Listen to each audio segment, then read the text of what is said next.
Page को आगे बढ़ाते हुए हम लोग कुछ नया नया चीज़ें सीखेंगे। सबसे पहले मान लेते हैं कोई क्वाड्रिलेटरल है, ए बी सी और डी, ठीक है। बी डी को मिलाते हैं और ए सी को मिलाते हैं।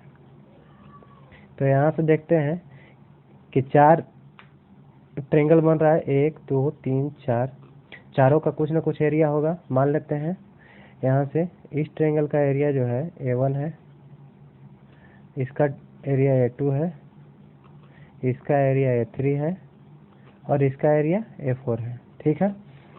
तो इसमें क्या होता है, जो A1 Guna A2 equals to होता है A3 गुना A4। तो याद रखना है, डायरेक्ट याद रखना है इसको। और है, आगे देखते हैं, और है किसी भी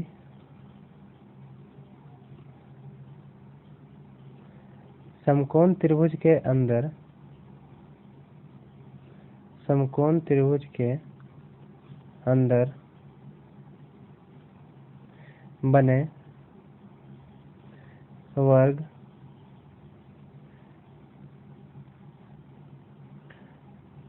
अंदर बने सबसे बड़े वर्ग की भुजा, सबसे बड़े वर्ग की जो भुजा होती है, मतलब साइड जो होता है वो होता है, मान लेते हैं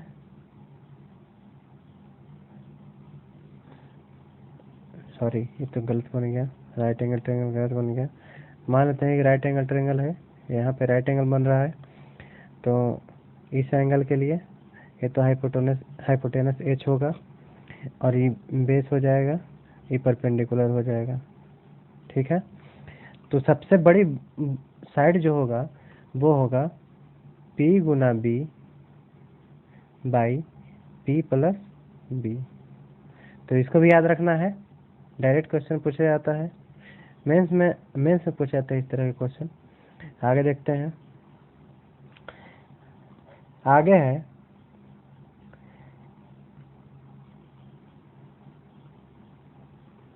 है एक राइट एंगल ट्रायंगल है, ठीक है। राइट एंगल ट्रायंगल है, ठीक। यहाँ पे राइट एंगल बन रहा है 90 डिग्री, ए बी सी, ठीक है। अब यहाँ से जो है मीडियन, यहाँ पे जो है मीडियन डालते हैं, बी डी मीडियन है, तो ए डी और सी डी बराबर होगा जब मीडियन है। तो तब कहते हैं कि जब बी डी मीडियन डालते हैं तो बी डी का लेंथ जो होगा वो ए डी और सी डी के बराबर होगा, ठीक है। तो यहाँ से लिख सकते हैं B D equals to A D equals to C D. तो एक और बात लिख सकते हैं, इसके लिए राइट एंगल ट्रायंगल के सामने वाला साइड जो है हाइपोटेनस होता है, तो इसको लिख सकते हैं equals to B D equals to A D equals to C D equals to hypotenuse का लेंथ बाई 2, ठीक है। अब आगे देखते हैं, आगे देखते हैं, a to the power n plus b to the power n जो है हमेशा जो है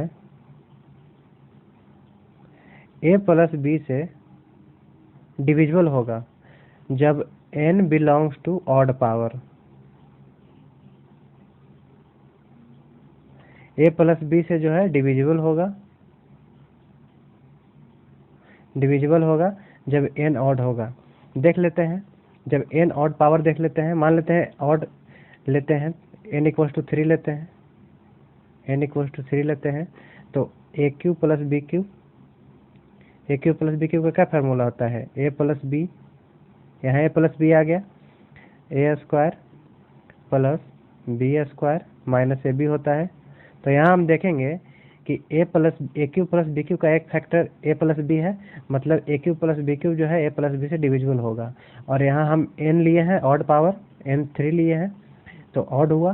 तो इस तरह से जो है एक a to the power n plus b to the power n जो है हमेशा जो है ए प्लस बी से डिविजिबल होगा जब एन ऑड होगा।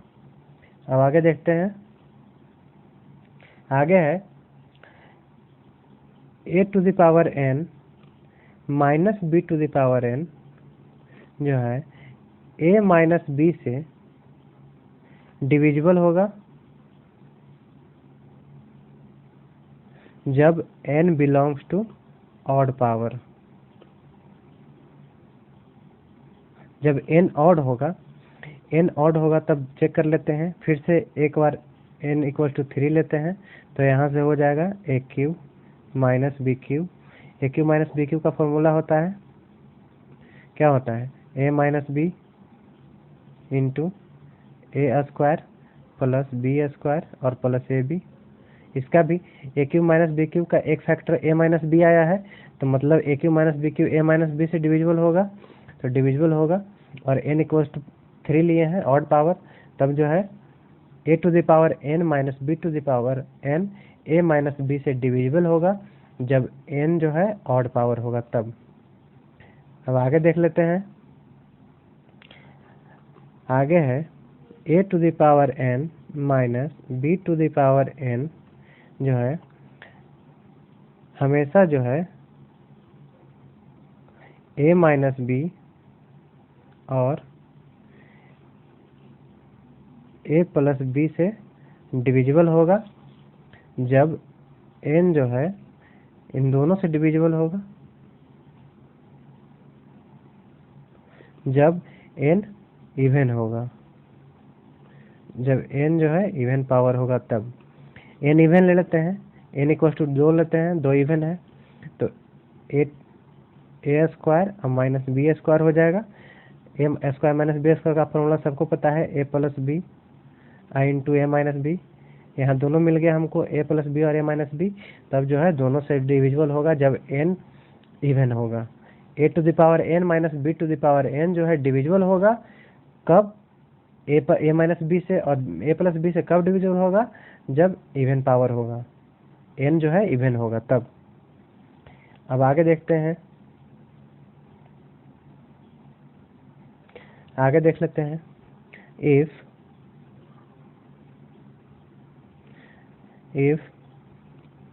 x plus 1 by x equals to k तब देन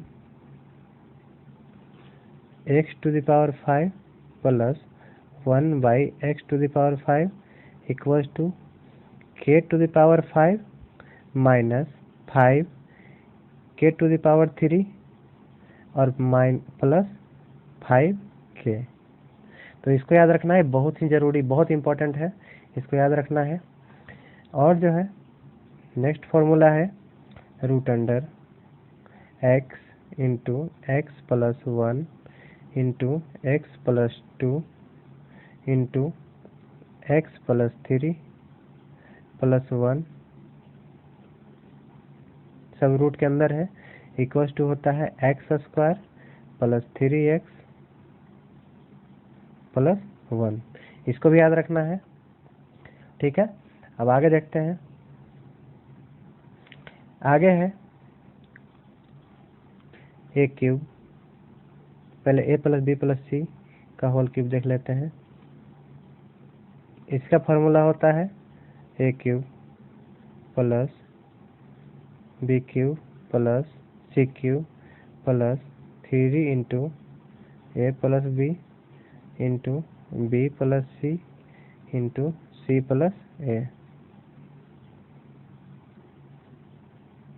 सी प्लस ए हो गया।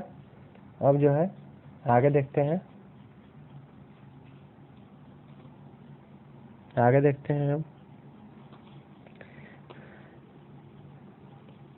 ए cube plus b cube plus c cube minus 3abc। इसका फॉर्मूला होता है, इसका 2 फॉर्मूला होता है, दोनों याद रखना है क्योंकि दोनों से क्वेश्चन पूछे जाते हैं। Half into a plus b plus c into a minus b का whole square plus b minus c का whole square plus c minus a का होल स्क्वायर। इसको भी याद रखना है। एक और फॉर्मूला होता है इसका, a plus b plus c into a square plus b square plus c square minus a b minus b c minus a c. तो ये दो फॉर्मूला होता है इसका, a cube plus b cube plus c cube minus 3abc का। इसको याद रखना है। यहाँ पर कंडीशन आता है कि a cube plus b cube plus c cube minus 3abc zero कब होगा, इक्वल टू जब जीरो होगा। जीरो कब होगा, जब या तो a plus b plus c equal to zero हो जाए, या फिर ये जीरो हो जाए, ठीक है, या फिर ये जीरो हो जाए, या फिर ये जीरो हो जाए। तो इस कंडीशन में जब a plus b plus c equal to zero हो जाए, तब a cube plus b cube plus c cube क्या हो जाएगा, a cube plus b cube plus c cube minus 3abc हो जाएगा, जीरो के बराबर हो जाएगा। A cube plus b cube plus c cube minus 3abc equal to zero हो गया। तो यहाँ से हम लिख सकते हैं a cube plus b cube plus c cube minus equal to 3abc लिख सकते हैं इसको। कब, जब a plus b plus c या जीरो हो जाए, या फिर ए माइनस बी का whole square plus b minus c का whole square plus c minus a का होल स्क्वायर जीरो हो जाए, या फिर यहाँ से हम लिख सकते हैं a equals to b equals to c हो जाए, तब जो है a cube plus b cube plus c cube equals to 3abc हो जाएगा। ठीक है, अब आगे चलते हैं।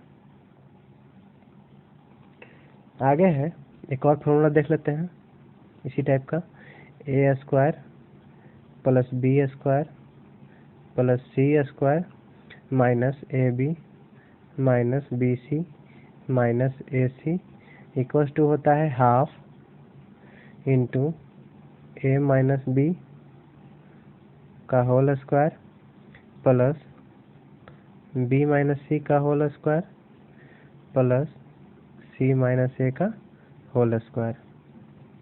ठीक है, ये फॉर्मूला होता है। यहाँ से एक बात और सीख सकते हैं कि एक a square plus b square minus a b minus b c minus a c equals to half into a minus b का whole square plus b minus c का whole square plus c minus a का whole square. इतना अगर zero के बराबर हो जाए, तो जीरो के बराबर कब होगा, जब a equals to b equals to c हो जाए, a equals to b equals to c हो जाए।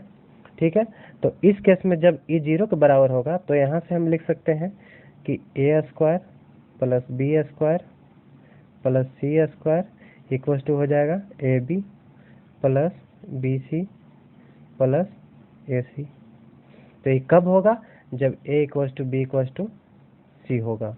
ठीक है, जब ए बी और सी तीनों एक बराबर होगा, तब a square plus b square plus c square equals to a b plus b c plus a c होगा।